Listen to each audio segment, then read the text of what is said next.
Thank you, Barry. Coming up next on The Beat Goes On, it's a TBGO exclusive. We have the honour tonight to announce the winners of the 2014 Women's World Car of the Year. In the studio for the big announcement, our motoring correspondent and founder, Sandy Myhre. Sandy Myhre, welcome to The Beat Goes On. Thank you very much. Thank you. Sandy, what a wonderful time of the year for you. You make the big announcement. The Women's World Car of the Year. That's a big announcement. And you've told me that all around the world there's 22 other women motoring journalists. You've all got together and you've all voted for the best car of the year from the point of view of a woman. Yes, we have. Yes. It is exciting. It's very exciting. And we've got the results, haven't we? We've got yes, the results. we have. Yeah. And you just go ahead and ask me and I can tell you what's happened. Well, we won't talk about the results just yet, but what we're yeah. going to talk about, how did it all start? Because I do know that it started 5 years ago and it was your brainchild. Congratulations, Sandy. Thank you so much. How did it start?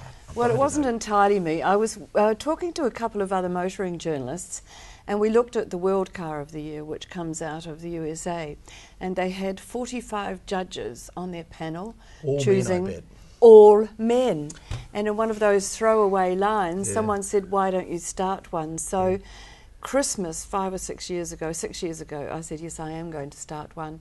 Managed to contact 8 motoring writers from around the world, women, and we started with 8 judges. And that's And how now it you're up to began. 22. Now we're up to 22. Wow. Yeah. Now, men see cars differently, don't they? Men see a lot of things differently, Jared. It's an extension of their penis and ego, and, yes, and they want all V8s and those turbochargers, and they think they're on the F1. They're at the Grand Prix, don't they? Yes, they do. But women don't think like that, do they?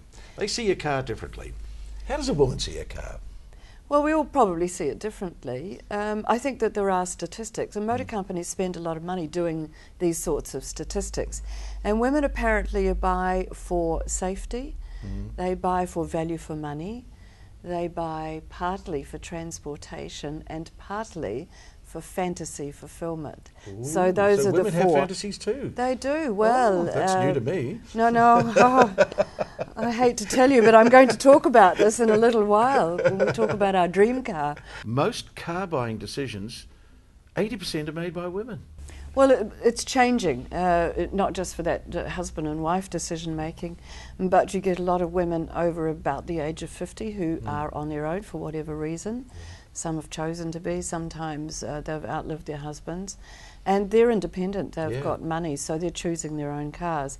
But with the generation coming through, those that are young mothers now, they don't want their husbands to decide Anywhere on what near sort their of car, car, do they? Anywhere near their car. Yes, and it's a exactly. 2-car or 3-car family, so the women are choosing cars for themselves. So the international car makers have all got together and say, hey, we've got to be very, very careful about the way we build these cars now, and hence the Women's World Car of the Year. I mean, they have to take notice, don't they? Well, I think they are starting to take notice. I think there's still a little bit to go.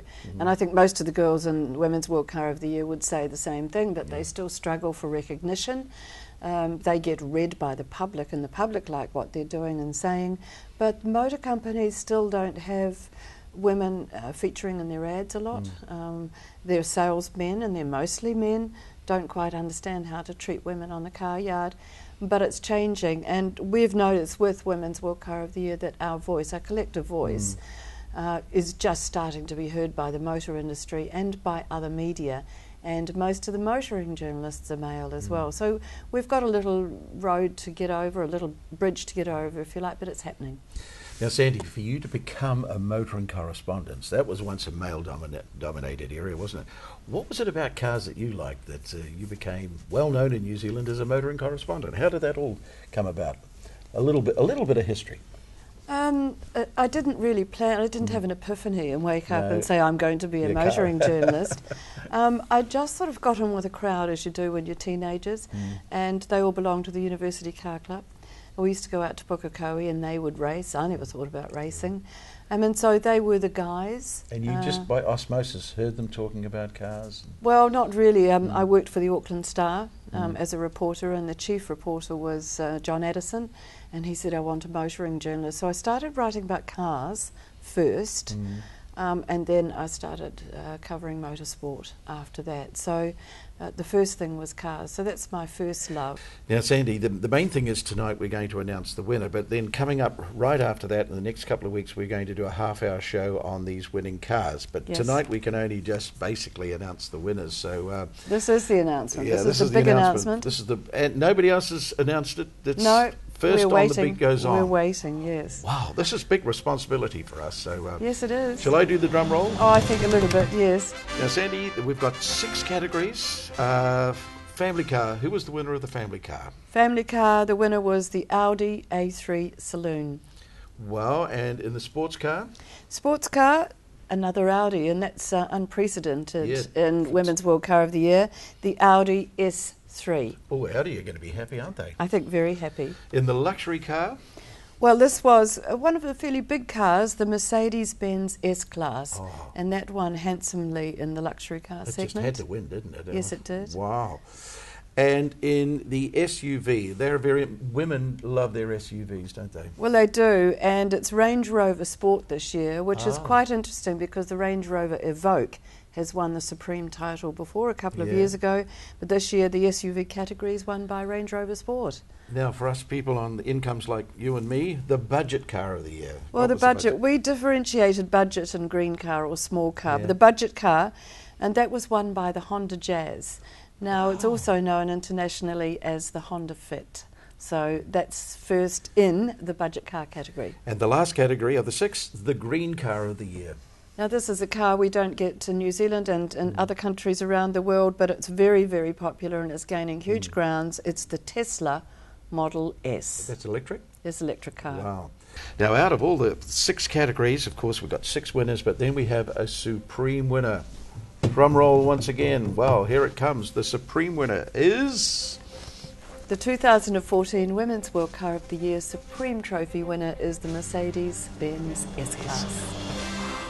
I bet they're happy about that. Yeah, I think they are. Oh, have you spoken to them? We've spoken to Germany last night, and Yeah. so yes, they are very, very Oh, that had to pleased. be And wrapped. they say that it's a significant award, so we're pleased from that point of view as well. Yeah. Now, Sandy, we haven't got much time left, but I'd love to know your dream car. If you had suddenly, if I gave you $200,000, what would you run out and purchase? Well, I don't really know, but the girls have voted for their dream car, and I Oh, didn't have a okay. say in this, but the winning dream car is the Jaguar F-Type Coupe. Isn't it beautiful? Beautiful So, car. we're looking at it on the screen now. What a Yeah. beautiful car. That's the dream car. That's the dream car that the girls chose. They also chose the Tesla Model S, so they had an eye for economy, but that was runner-up, but the F-Type, that really got it. A Jaguar, famous name, of course. Now, Sandy, before you go, we'll be doing the show in 50 years' time, you and I. Will it all be electric then? I think it Any petrol probably engines will left? be. No, Yeah. I don't think there will be. I think we will be electric, but I think we will be hydrogen as well. Yeah. I think that's another fuel that will be developed, I think, of necessity, and air. And yeah, it's all around us. Yes, it hydrogen, is. isn't it? Sandy Myhre, thank you very much. You're wonderful, and we're going to see you in the next couple of weeks with a half-hour show looking more in depth at these wonderful cars that run the covers on the women's car in the year. We will. Thank you so much. Thanks, Sandy. Bye.